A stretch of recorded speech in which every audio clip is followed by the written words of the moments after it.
दोस्तों, रतन लाल बोल रहा हूं और आप देख रहे हैं अम्बेडकरनामा। आज एक दिलचस्प गांव में हूं और आदरांजलि सभा में शरीक होने आया हूं। वहां मेरा व्याख्यान भी होना है, लेकिन गांव से 4 किलोमीटर दूर से ही जो भव्य शानदार स्वागत हुआ है, मुझे पता नहीं था कि गांव-गांव में लोग अम्बेडकरनामा देखते हैं और मुझे पहचानते हैं। लेकिन अद्भुत है, बुद्ध की धरती पे हूँ, गया में हूँ और नवाबचक गांव है। इस गांव की एक खास विशेषता है, यहाँ पर एक अभियान मिशन चलाया जा रहा है जिसके माध्यम से सैकड़ों बच्चों को ट्रेन किया गया है। और देखेंगे आप, विजुअल्स दिखाएंगे। मैं आग्रह करूंगा कि जरा दिखाएं किस तरह से जो पक्के मकान बने हैं वो सब शिक्षा की वजह से ये सब पूरा चेंजेस आया है और गांव बहुत समृद्ध गांव नज़र आ रहा है।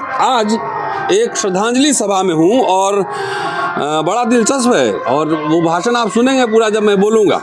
3 विषय पर बोलने वाला हूँ आज। 1 घंटे का पूरा व्याख्यान है, लेकिन उसके पहले अपने दोस्तों से, वरिष्ठों से मिलवाना मेरी जिम्मेदारी है। और आप जानते हैं कि अम्बेडकरनामा की एक मुहिम है कि बहुजन जो नायक नायिकाएं हैं उनके संघर्ष उपलब्धियों को आपको बताया जाए, रूबरू कराया जाए।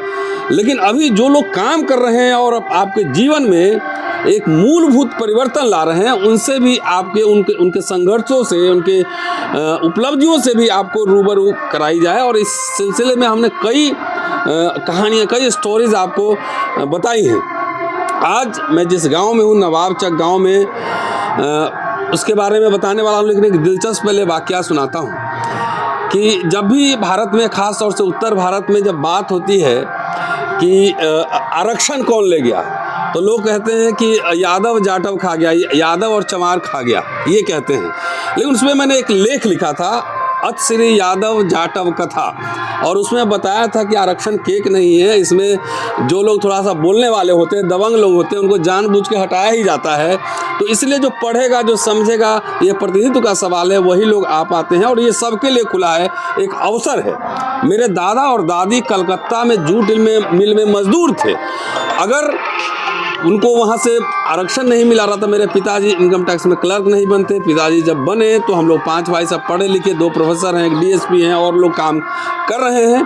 तो ये सब आपको बताना बेहद ज़रूरी है। आज जिस गांव में हूँ और जिस बाबूजी के आदरांजलि सभा में आया हूँ, उसमें सबसे पहली बात कि कोई मृत्यु भोज नहीं है। उनके सम्मान में एक सभा रखी गई है। आप वीडियो आवाज़ आ रही होगी कि वहाँ कुछ गाने का, क्रांतिकारी गीत सुनाए जा रहे हैं लोगों को। और इस बीच बाबूजी का नाम आपको बताऊं, और यादव जाटव कथा जो मैंने सुनाया, ये इससे एक रिश्ता जुड़ता है कि इनका नाम था बाबूजी का चमारी यादव, चमारी महतो। अब देख लीजिए, दोनों कॉम्बिनेशन बन गया। और एक नाम ऐसा क्यों हुआ और इस गांव में क्या परिपाटी है, उनके योगदान को समझना, जानना हम सब के लिए ऐतिहासिक जिम्मेदारी भी है। और सुनिए पूरा वीडियो, शेयर और सब्सक्राइब करते रहिएगा। हमारे साथ 4 खास मेहमान हैं, बाकी सारे मेहमान हैं। देख लीजिए, पूरा गांव उमड़ा बड़ा है। अब स्वागत का जो वीडियो मैंने पहले आपको दिखाया है, देखिए सैकड़ों की संख्या में लोग सड़क पे थे स्वागत के लिए। तो सब सारे कुछ दिखाऊंगा, लेकिन 4 नागेंद्र सिंह जी हैं हमारे साथ, नरेश कुमार जी हैं और राजेंद्र यादव जी हैं। ये मेरे घर के नज़दीक के हैं, सराय के हैं, और विनोद जी हैं। तो सबसे पहले शुरू करता हूँ, नागेंद्र जी से शुरू करता हूँ कि सबसे पहले इधर से शुरू करूँ। चलिए, एनीवेज, बात तो वही होना है। पहले पीछे देखिए, बाबूजी और माँ जी का पूरा यहाँ पे मूर्ति लगा हुआ है, जीवित अवस्था का, जीवित अवस्था में। ये सब कहानी तो आप बताएंगे।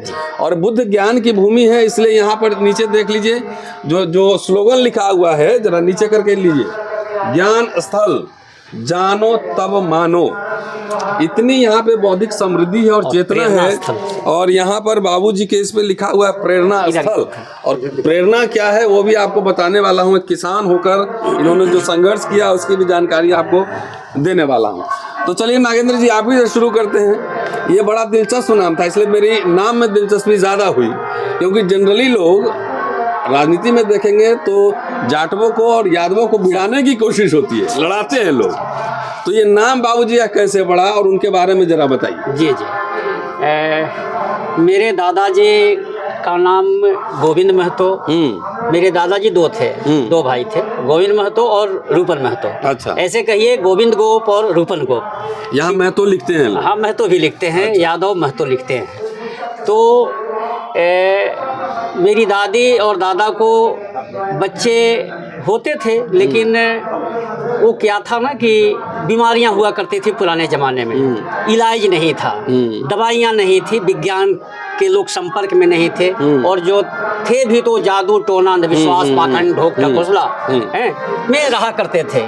लोग ये बुझते थे कि छठी मैया की कृपा, देवी देवताओं की कृपा, ये भगवान कोई नाराज हो गया है, कोई डाक देहबार नाराज हो गया है, देवी मैया नाराज हो गई होगी, तो इस वजह से नहीं हो रहा है। तो जो पूजा पाठ से लोग थक गए। अरे नाराज क्या होना है, रहे तब तो नाराज हो, लेकिन इनका मान्यता था कि इनके वजह से मेरे बच्चे मर जा रहे हैं। तो फिर एक परंपरा चली आ रही है अपने समाज में कि ऐसा करते हैं कि अबरी अगर बेटा होगा या बेटी हो तो उसका नाम बहुत खराब रखेंगे। तो खराब कैसे रखा जाए? तो खराब जो हमारे दादा दादी को जानकारी थी, जो मैं समझता हूँ, तो उसमें चमार खराब होता है। अभी भी गाली के सेंस में इस्तेमाल करता है। जी चमार, उसका कारण मैं बताता हूँ। जी चमार हो गए हैं कारे, ये चमार जैसा व्यवहार करता है, हमको क्या समझता है चमार हैं, ऐसा बोलता है।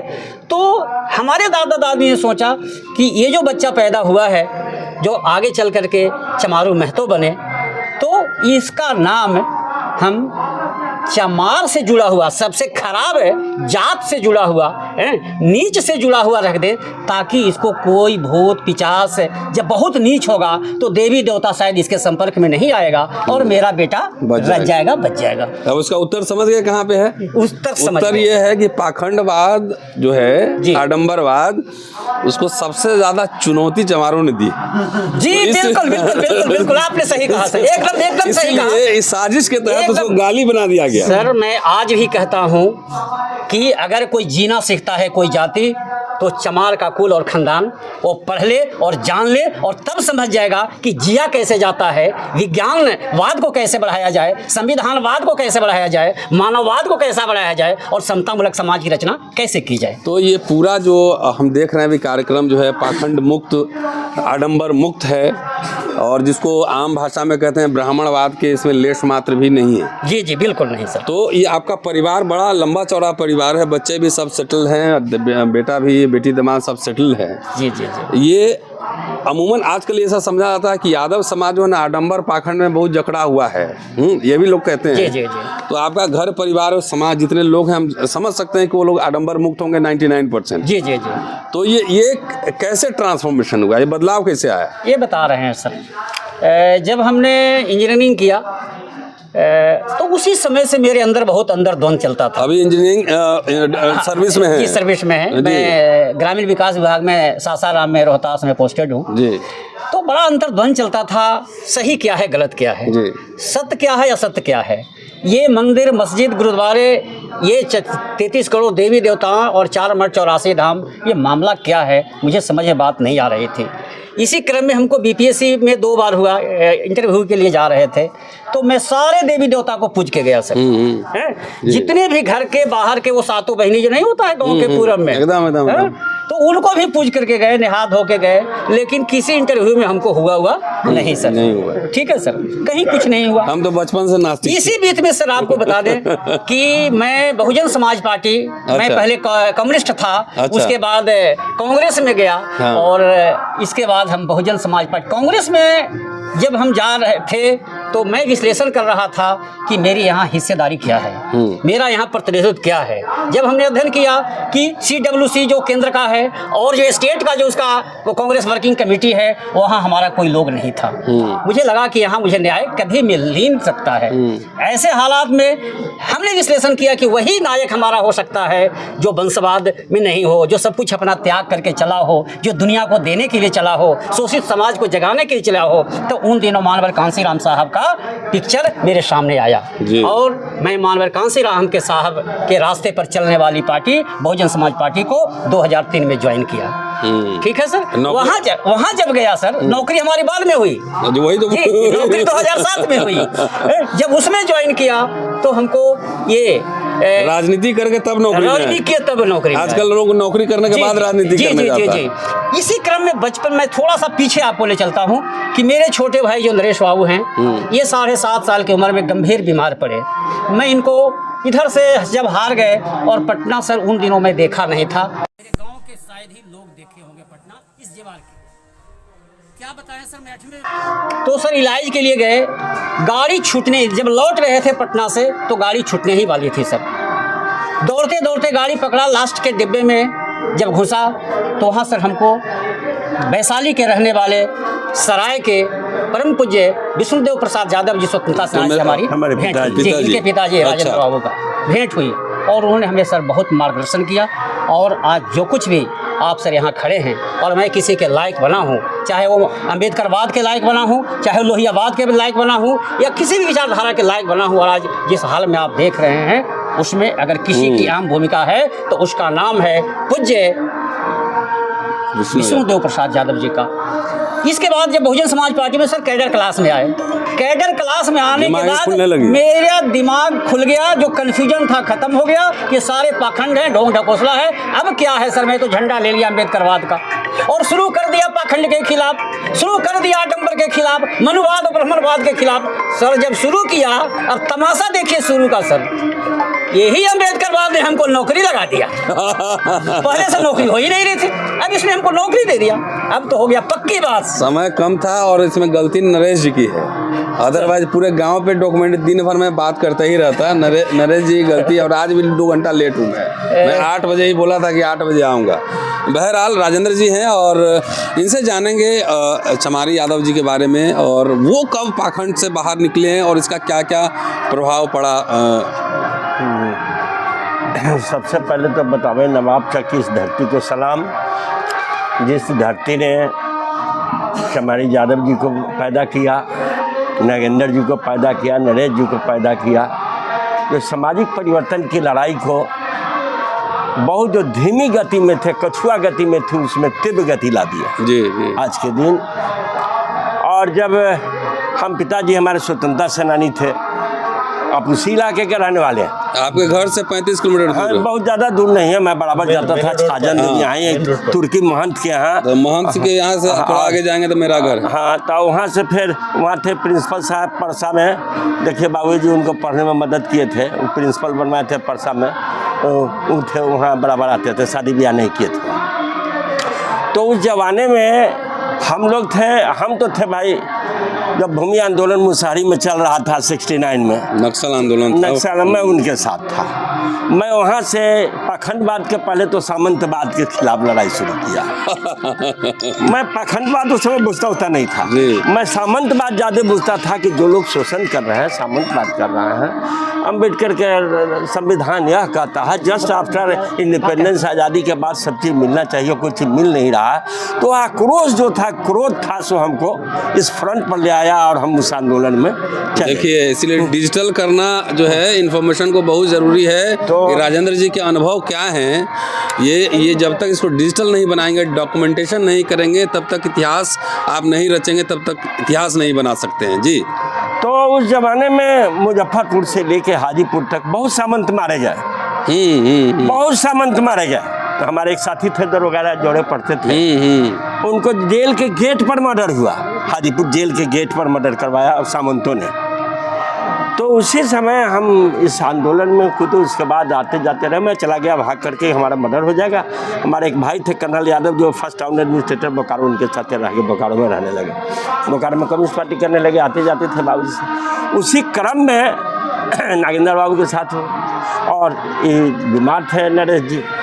पिताजी से जब बात सुनते थे कि भाई देखिए ऐसी ऐसी बात है, और सामाजिक आदमी, और यह चेतना जो इन्होंने गांव में लाया, उस समय चमारी बाबू हैं, इतने सामाजिक लोगों को जीवन में एक पाखंड के खिलाफ व्यवहार में उतारने के लिए इन्होंने काम किया। अच्छा, अभी जो दो समाज में क्या है, आपके doctor, engineer, so called intellectual जो है, पढ़ते जरूर हैं दर्शन की किताब, सिद्धांत की किताब, अम्बेडकर की जमीन पे नितारना, बट जब व्यवहार में लाना होता है, व्यवहार और सिद्धांत को मिलाना होता है, तो वो अलग हो जाते हैं व्यवहार से, और सिद्धांत तक रह जाता। इन्होंने व्यवहार और सिद्धांत दोनों में उतारा। क्या बात। किसानी करते थे? हाँ, किसानी करते थे, खेती करते, सारे बच्चों को पढ़ा दिए? शुद्ध खेती, शुद्ध खेती, कुछ नहीं, एकदम खेती, एकदम ठेपामार, खुद खेती थे। लाठा कुड़ी चला के, तब जो है सो लाठा कुड़ी चला करके धान पैदा करके सब घर कुचल आना, सब बच्चों को पढ़ा दिए। बच्चों को पढ़ाना मामूली काम नहीं था। पूरी फिल्म डॉक्यूमेंट्री बन सकती है। अभी नरेश जी हैं, नरेश कुमार जी, पूरे परिवार को बनाए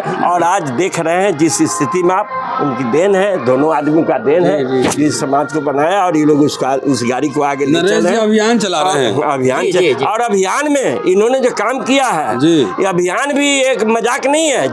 जिस बीड़ा को इन्होंने उठाया है कि हम down trodden people, weaker section, जिसका कोई सहारा नहीं है, वो जा नहीं सकता है कोटा में, जा नहीं सकता है राजस्थान, जा नहीं सकता है दिल्ली पढ़ने के लिए, उसको यहाँ पढ़ा करके बीपीएससी की तैयारी करावेंगे। उसको हम जो डेमोक्रेसी का जो 4 पिलर है, जो एग्जीक्यूटिव है, लेजिस्लेटर है, आपका जुडिशियल है और जर्नलिज्म है, उस 4 पिलर में हमारी जब तक भागीदारी नहीं होगी, संविधान लागू नहीं होगा। ये लोग लागू नहीं हो जाएगा। पाखंड लोग जो सारे पिलर पर कब्जा किए हुए हैं, सुप्रीम कोर्ट से लेके यहाँ तक, एग्जीक्यूटिव से लेके यहाँ तक, सारे चीज पर कब्जा किए हुए। अब नरेश जी से पूछते हैं जरा सा, और ये अभियान की और यही है, बहुत इन लोगों को धन्यवाद जो इस गाड़ी को बड़ी गति से ले चल रहे हैं। बहुत बहुत धन्यवाद सर। 2007 में मैं यूपीएससी अंतिम अटेम्प्ट दे रहा था। अच्छा। और मुझे लग गया कि मैं गरीबी की लड़ाई के साथ है, यूपीएससी की लड़ाई में असफल हो गया। बीपीएससी तो मैं 5 बार क्वालिफाई किया था। तो मेरे मन में आया कि जब हम आईएएस नहीं बन सके तो 1,000 पदाधिकारी और लोगों को सफल करें। ये मेरा मिशन मेरे मन में, मैं एग्जाम देने जा रहा हूँ, मेरे माथे में ये चीज चल रहा है कि लगता है हमारा यूपीएससी नहीं होगा तो हम 1000 पदाधिकारी पैदा करेंगे। ये सपना मेरे मन में आया। माँ बाबूजी का पसीना, भैया जो नरेश को नरेश बनाए, इनका प्रेरणा, और हमारे पिता तुल्य विष्णु प्रसाद यादव जी, चूंकि उनके ही प्रताप से, उनके सहयोग से मैं बना था, और वो चूंकि सैकड़ों लोगों को बनाए थे, तो मेरा भी संकल्प हुआ कि मैं सैकड़ों लोगों को बनाऊंगा। और बाबा साहब का, चूंकि मुझे मालूम है कि जो 3 उनके सिद्धांत हैं, जब तक शिक्षित नहीं बनोगे तो संगठित नहीं होगे और संघर्ष नहीं करोगे। तो सर मेरा मिशन शुरू हुआ, अभियान मिशन। उसका कोर लाइन है, मूल लाइन है, गरीबी से जंग, शिक्षा के संग। क्या बात है, क्या बात है। तो इसमें क्या कोचिंग तैयारी कराते हैं? सर मेरा कई तरह के प्रोग्राम है। मैं 3 किताबें अब तक लिखा हूँ। अच्छा। गरीबों का मुक्ति मंत्र, नफरत करते, गरीबों का मुक्ति मंत्र। दूसरी किताब मैंने लिखा ये हम होंगे कामयाब एक दिन, और तीसरी किताब मैंने लिखा नया विहान। हमारा जो मूल स्लोगन है वो ये है कि दुनिया जिनसे नफरत करती है उन्हें गले लगाएंगे, मरने वाली दुनिया में हम भी कुछ कर जाएंगे। क्या ताली बजा दीजिए, ताली बजा दीजिए, ताली बजा दीजिए।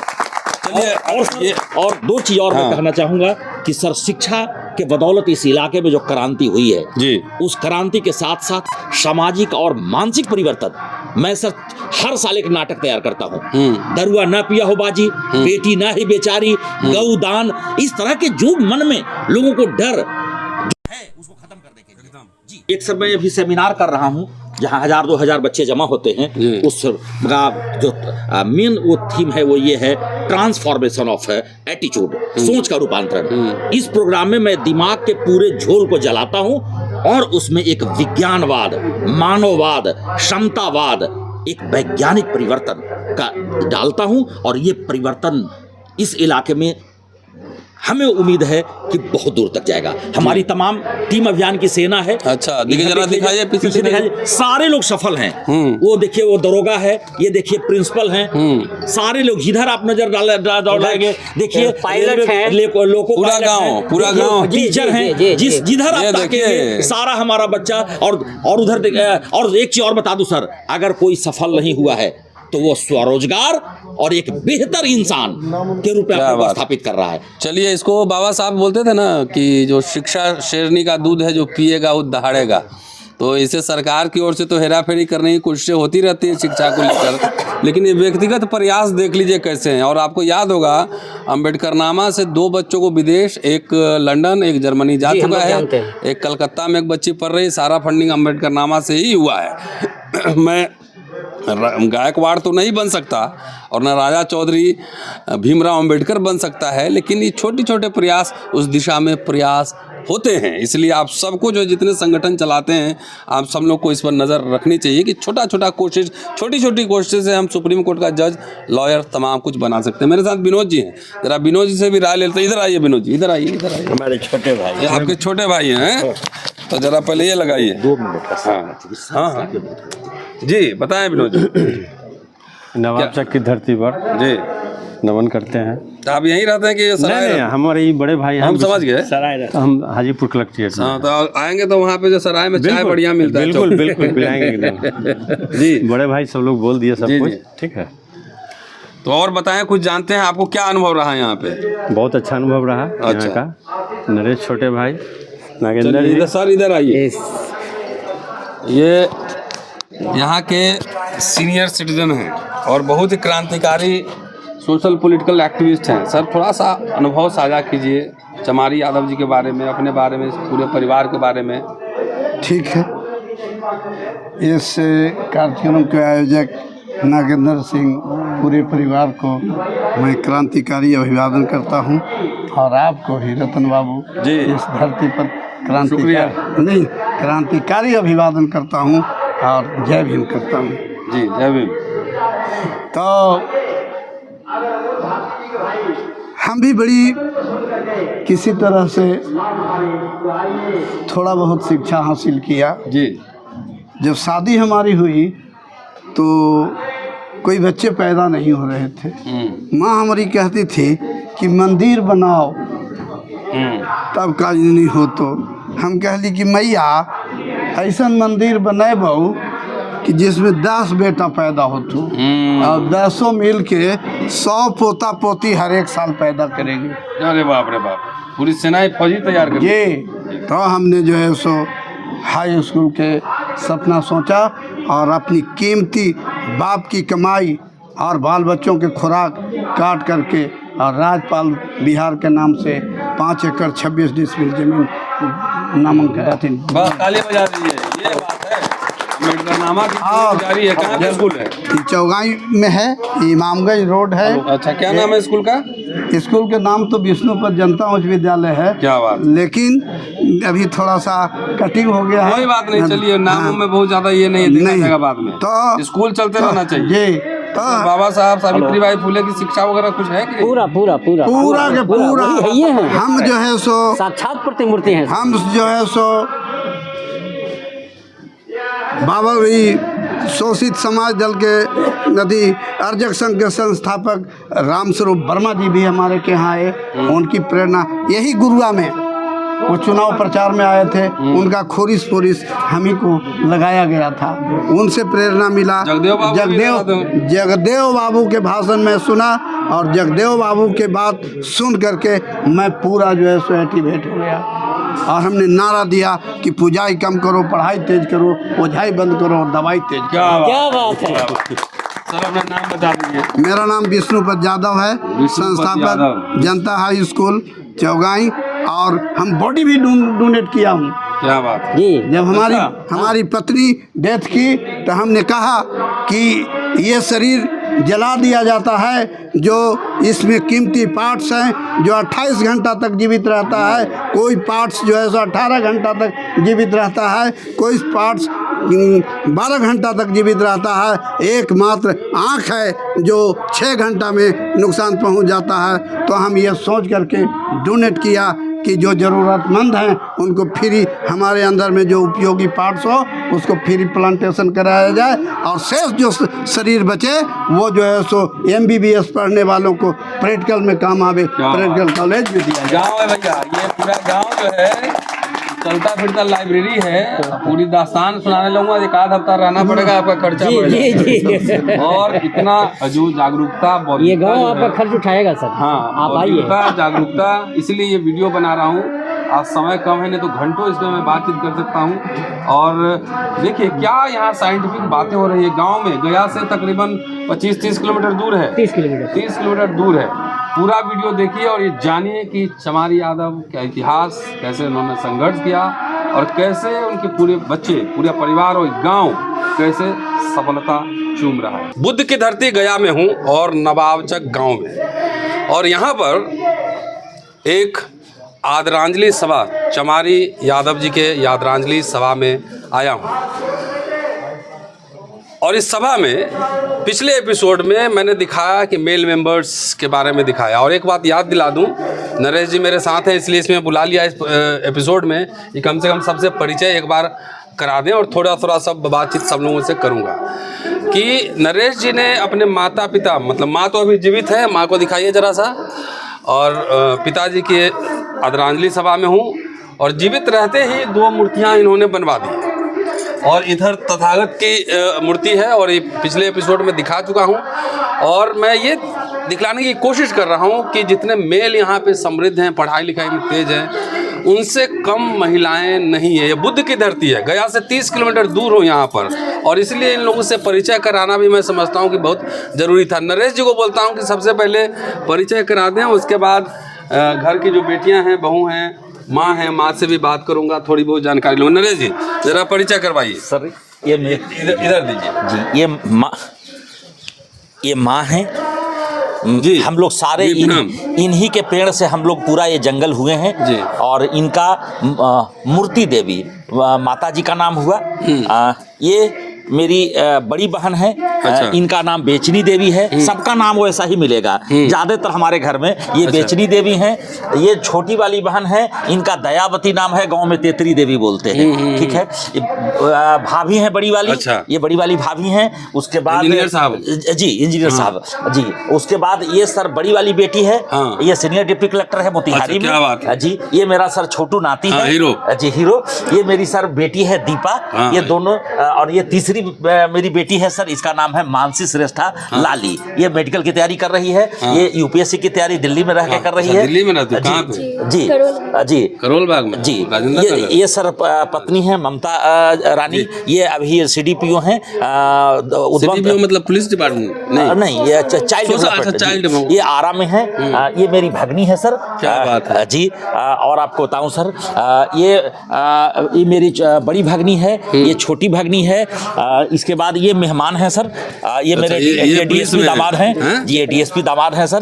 उसके बाद मेरा बेटा सर आ जाए इधर। ये सर गौरव लाल, ये डीटीओ हैं, ये डीटीओ। और ये हीरो, और ये मेरा सर छोटा सा पुत्र है। ये अभी यूपीएससी की तैयारी, अभी तो मैट्रिक ही कर रहा है, लेकिन लक्ष्य है जी। ये पूजा मेरी भगनी है। आप लोग ठीक से देखते नहीं है। ये मेरी दीदी है सर। ये दीदी जो है, इन्हीं के पिताजी के बदौलत आज हम लोग यहाँ। ये सर मेरी भगनी है, और ये मेरी सर बड़ा भगना का बहू है, और ये सारे हम लोग का नाती पोता से सर हम लोग पूरा घाये हुए हैं जी। यही मेरा परिवार है। और सर माता जी इन्हीं का, सब इन्हीं के जड़ माता जी ये हम लोग बाबूजी के याद में आए हैं, आज उनको स्मरण करने, उनको याद करने आए। हम दिल्ली से आए हैं। कुछ कहना चाहेंगे माँ? हमारा उतना ना बुझाई ना बेटा। बेटा बहू सब ठीक है, एकदम सब खुश है? कुछ ना, सब किसी पे दबाव नहीं ना है? ना, कुछ ना, कुछ। क्या बात है, क्या बात। कुछ ना, जरा को ना। ये पूरा परिवार आप देख लीजिए, गांव में है, और मॉडर्न लाइफ स्टाइल है, बढ़िया शानदार 3 मंजिला घर बना हुआ है। 2 मंजिला है। अच्छा, ऊपर लगता है गेस्ट हाउस बना हुआ है, गेस्ट रूम बना हुआ है। सर गेस्ट रूम तो ये है, और इसी में मेरा क्लास चलता है। हाँ, अब आप बोल लीजिए, जरा बच्चों से बात करता हूँ। मैडम आप तो अधिकारी हैं, इधर आइए, इधर लाइए, इधर लाइए।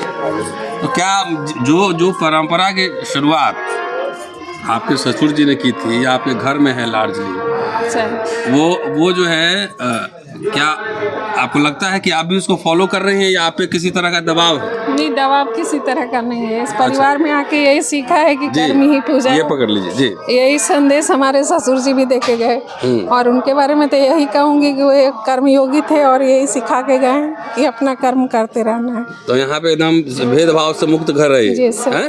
कभी एहसास नहीं हुआ कि इस घर की बहू। नहीं, यहाँ पे और लोग जो आते हैं, तरह तरह के लोग मुझे दिख रहे हैं, तो कोई कर्म कांड पाखंड नहीं है? नहीं, यहाँ पे वैसा कुछ नहीं है। बस नहीं होता, अपना कर्म करना है, यही है। दिखावा नहीं करना है, कोई पाखंड नहीं है। आपकी बेटी भी ऑफिसर है? बेटी भी ऑफिसर है सर। तो उसमें तो दबाव आपका नहीं रहता है? नहीं सर। नहीं, किसी पे किसी का दबाव नहीं है। नहीं है? नहीं। सब इंडिपेंडेंट पोजीशन ले सब सकता है। अपनी अपना निर्णय खुद ले अब ये लीजिए। इनको नरेश जी को देख कर डर से मत नहीं बोलिएगा। सर, हम लोग सब अपना निर्णय खुद ले सके, इस योग्य बच्चों को भी बना रहे हैं, उन क्या पे बात कोई है। दबाव नहीं डाल पाए बच्चों जी, को भी, जी, जी, जी। वो अपना चलिए इधर निर्णय आ खुद ले जाइए, सके। बेटियों से बात करता हूँ। आप क्या हैं जरा दीजिए, पकड़ो बेटा, ही पकड़ो। सीनियर डिप्टी कलेक्टर हुए और आपके साहब इधर इधर आइए, ये डीएसपी साहब हैं, जरा इधर दिखाइए, इनका चेहरा दिखाइए। तो डीएसपी साहब परेशान तो नहीं करते हैं? नहीं दबाव तो कोई नहीं है? माता पिता का कोई दबाव? नहीं किसी आडम्बर पूजा पाठ ये सब नहीं, किसी कुछ नहीं होता है? ज्ञान विज्ञान है कि पूजा पाठ आडम्बर कर्मकांड भी है।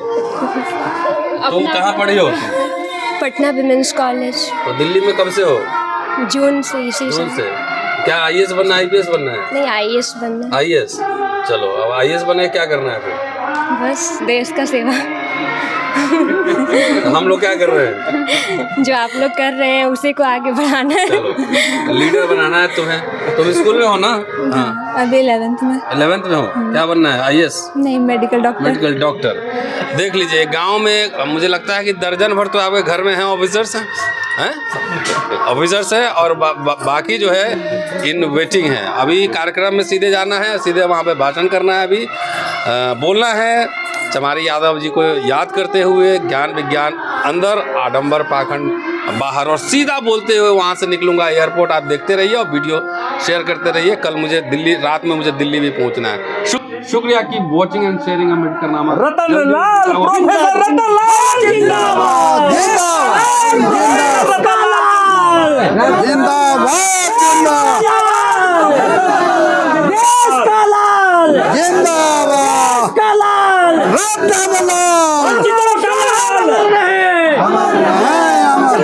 महतो अमर रहे।